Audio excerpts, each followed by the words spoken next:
Hello guys, my name is Lawrence Phillip, aka DJ Random. If you've been following my channel in the past few days, we've been working on a lot of sound that's inspired by the 80s.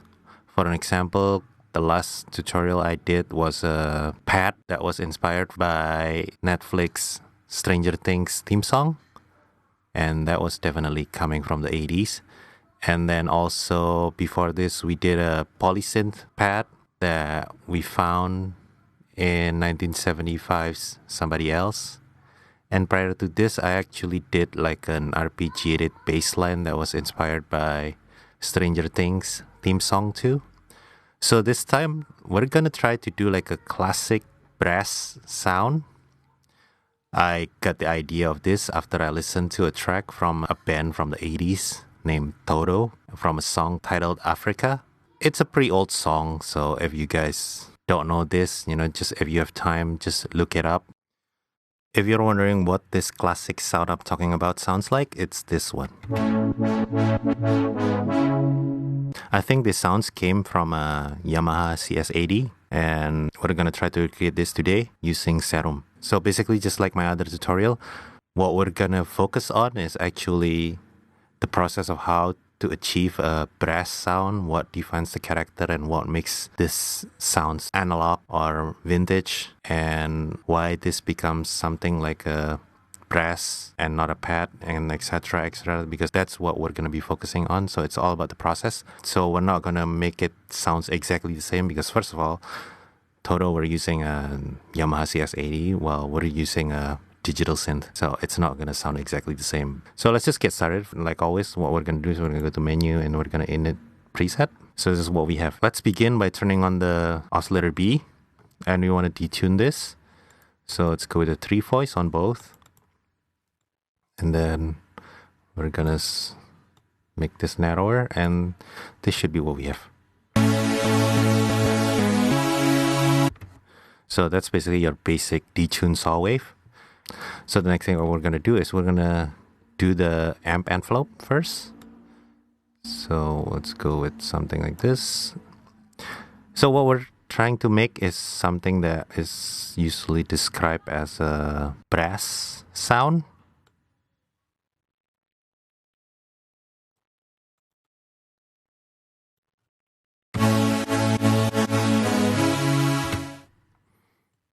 Let's just leave it for something like this right now, and we'll fiddle again later on.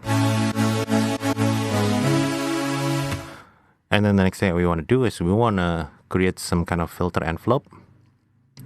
So we're going to go to envelope 2, and we're going to make something that's like slightly similar to this.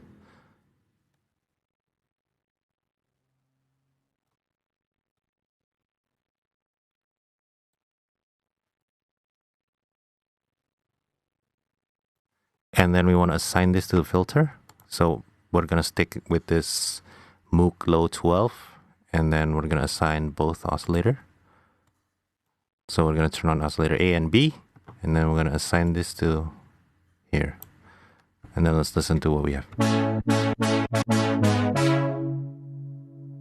Just by doing this, we already get that brass character. Earlier I did say that Toto was using a Yamaha CS80, I think.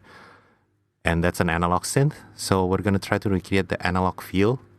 And as always, usually with the analog synthesizer, it has noise. So we're going to turn on noise. And we're going to go with your standard white noise. We're just going to leave everything in here. And then we want to assign this noise to the filter.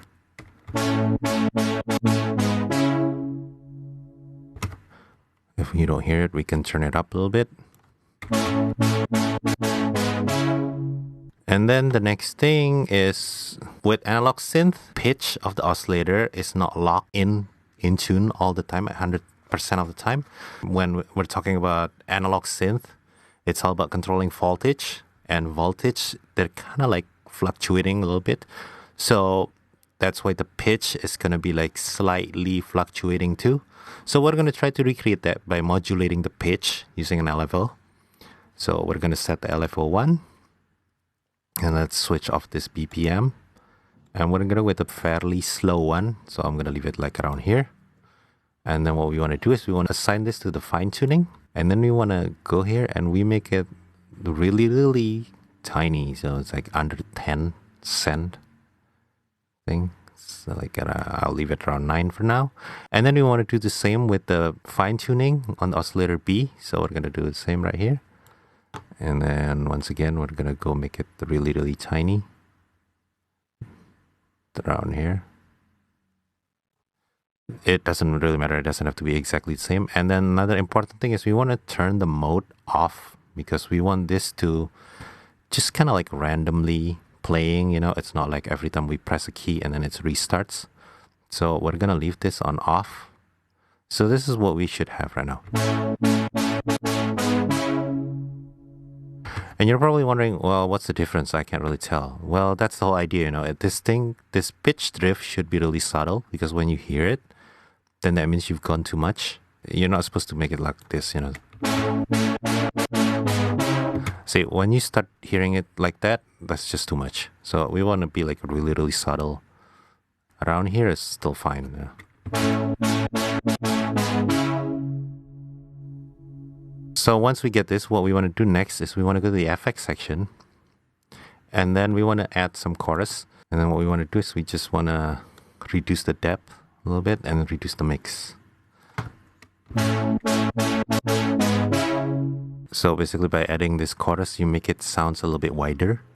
And then the next thing that we want to do is we want to add a reverb. And this reverb, we want to reduce the size. And then we want to give it a little bit of a low cut. So that sounds pretty good. And then the next thing that we want to do is we want to add a filter. And the whole idea of this filter is we want to be able to control this. So let's say let's play it like this. We can leave it really, really bright, or we can reduce it to something better. I was actually listening to the one from Toto. That was actually not that bright. So I think the cutoff was around here. But what we're going to do is we're going to assign this macro controller 1 into the cutoff. And let's rename this into cutoff. So next time when we play it, we can do.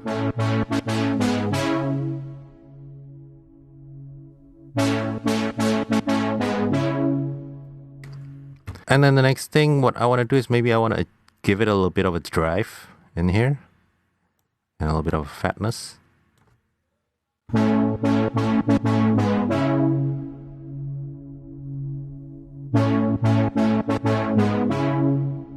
And this sounds pretty good. I think that's about it, guys, on Serum. So let's just recap what we did to achieve this sound. First, we have 2 oscillator with the saw wave. We give like 3 voice unison and then we slightly detune them. And then after that, we go to the amp envelope and we create this envelope. This is basically what they call a brass envelope. It's almost fairly standard. Almost all brass sound have this similar looking envelope. And then after that, we go to the envelope 2 and we create this shape and we use it as a filter envelope and we assign oscillator A and B. And then we assign this envelope into the cutoff and we're using a low pass filter. And this particular one, we're using a Moog low 12. And then the next thing to make this sounds analog, what I did was turning on the noise oscillator and switch it to the standard white noise. And then I leave everything as it is. And then also assigning the noise oscillator to the filter. And then the next thing is to make this sounds more vintage. What I did was I assigned LFO1 with really, really slow rate and turning off the mode. And then I'm assigning this LFO1 to the fine tuning of the oscillator A and oscillator B. And this is being modulated in a fairly tiny amount of cent, no more than 10 cent, to create that kind of like a drifting pitch. And then after that, I add a little bit of a drive and a fat, and then I went to the FX section, add a chorus with the lower depth, and then add a reverb with a smaller size, with a reduced size from the preset. And then I go to filter, and in this one I use a Moog Low 6, but you can basically use any other low pass filter, you know, you just adjust it to taste. But in this particular one, I think the Moog Low 6 does a pretty good job. And then I set the cutoff to around, maybe what is that, 2 o'clock. And then I assign knob on a macro controller to here. You look at it right here. And then I give it right here, so we can use that to control the frequency cutoff, the filter cutoff, to change the character of the sound. And then after that, we're pretty much done, and we have the Toto Africa slash CS80's brass sound.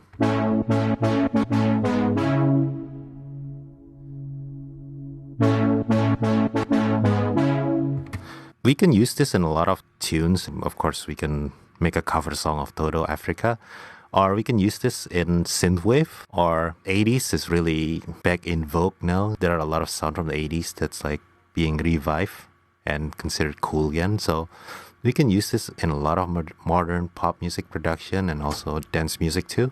You guys can download the patch that we just made for free. The link for the download is in the description down below. So there you have it, guys. If you like this tutorial, please give me a thumbs up.